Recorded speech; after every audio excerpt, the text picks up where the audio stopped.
Hi, it's Abby here again, continuing on with my sewing journey. Today I'm here to talk about a bag that I made for my knitting projects. I did so by modifying a pattern for a pillowcase that I learned in my sewing class, and then I added buttonholes to add a drawstring. This project will feature a technique called encased seams, which means the raw edges of the seams will not be visible. I like using this so that the threads of the fabric don't get tangled with the yarn, and it has a smooth finish inside. All right, so let's get started. First, cut the fabric to your desired dimensions. My bag body is 10 inches by 20 inches and the edge is 4 inches by 20 inches. The cord is about 1 yard long to start, and I'll use 2 small pieces of stabilizer. First, I'll sew the buttonholes on the edge strip. Measure 2 inches in from the side and 5/8 inch up from the bottom of the fabric. Mark with a small T. This will be the bottom of the buttonhole. Measure and mark the other side of the edge strip as well. If the fabric is directional, mark the bottom of the fabric. Fuse a small piece of stabilizer on the wrong side of the edge strip behind both buttonholes.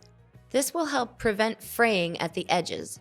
Use a scrap piece of fabric in between the iron and the stabilizer. Switch to the buttonhole presser foot on your machine. Usually, you would put a button in the top to measure the hole. We don't have buttons, so I'm using a curtain ring instead, which is totally fine. Attach your presser foot and change the setting of the machine to the buttonhole setting. Make sure to lower the little bar for the presser foot. I don't know what this is called, but I'll get back to you later on that one. Line up the T in the window of the presser foot and sew the buttonholes. These new machines are great because the buttonhole is automatic. You don't have to do any thinking.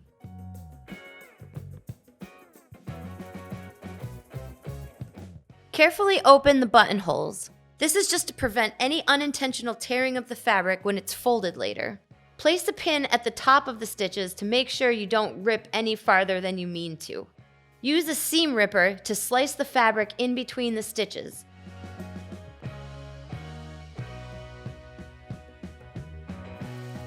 Next, we're going to attach the edge to the body.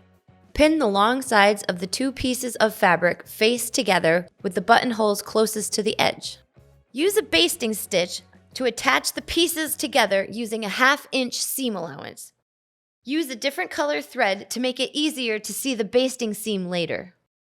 Use a straight stitch, but change the stitch length to 5 millimeters or as long as it will go. Do not backstitch at this time. Reset your seam allowance and thread color after you finish the basting stitch. Face your project right side and face up.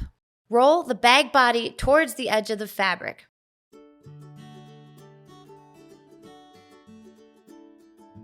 Pin the sides of the bag edge strip together, sandwiching the rolled bag body inside.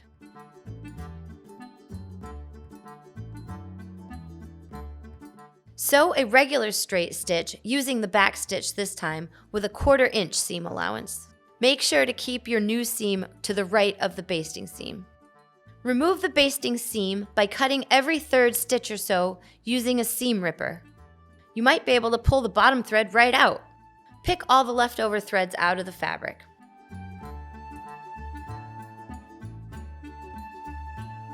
Pull and unroll the body of the fabric from the seamed tube. The edge fabric will turn right side out.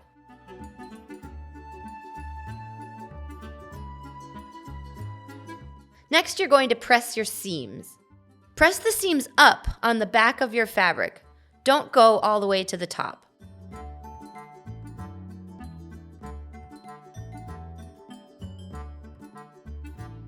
Flip your project and press up the seam of the face of the fabric. This time, press all the way to the top. Next, we'll sew French seams on the side and the bottom. Fold in half with the face side out and pin.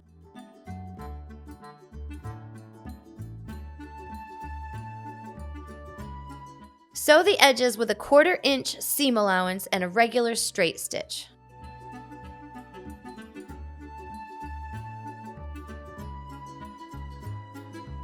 Flip the project wrong side out.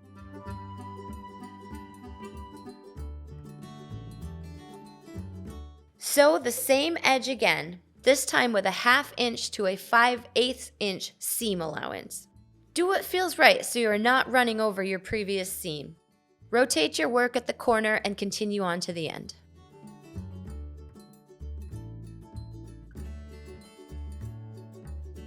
So now is finishing. Flip your bag right side out. Use your finger or a tool to poke out the corners. Tie a knot at one end of the cord and attach a safety pin. This will help the cord go through the channel. Run the cord into one buttonhole through the channel and out the other buttonhole. Trim the other end of the cord if necessary and tie a knot. I used a nylon cord, so I'm going to burn the ends to prevent fraying. Be careful when you're doing this because the molten nylon can stick to your skin. Oh, well, now your bag is complete. I hope you had fun today, and if you learned something, even better. If you've got any questions or anything to add, please do so in the comments below. We'll see you next time.